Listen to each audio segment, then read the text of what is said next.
Hi, I am Imal Aswath. I am going to teach for 12th standard. The chapter is inverse trigonometric functions. If sine inverse 1 by 5 plus cos inverse x equal to 1, then find the value of x. So here it is given sine inverse 1 by 5 plus cos inverse x equal to 1. You have to find the value of x. You have to find the value of x.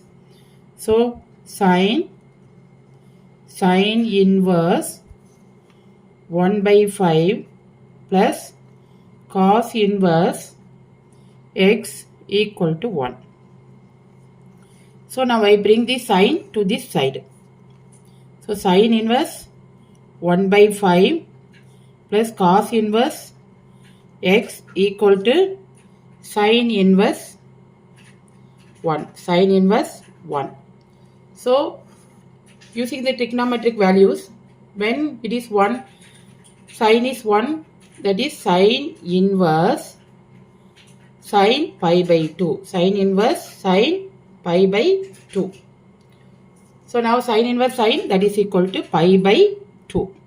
Now next you have to come to the LHS. Sine inverse 1 by 5. Sine inverse 1 by 5 plus cos inverse x equal to pi by 2. So here from this sine inverse 1 by 5 equal to pi by 2 minus cos inverse x. Now we know the formula, that is sine inverse x plus cos inverse x equal to pi by 2. From this we have to find the value, that is sine inverse x equal to pi by 2 minus cos inverse x. Now I substitute the values here. Pi by 2 minus, instead of pi by 2 minus cos inverse x, I substitute sine inverse x. So sine inverse 1 by 5 equal to sine inverse x.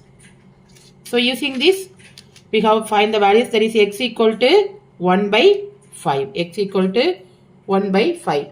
Thanks for watching. Please like, comment and subscribe.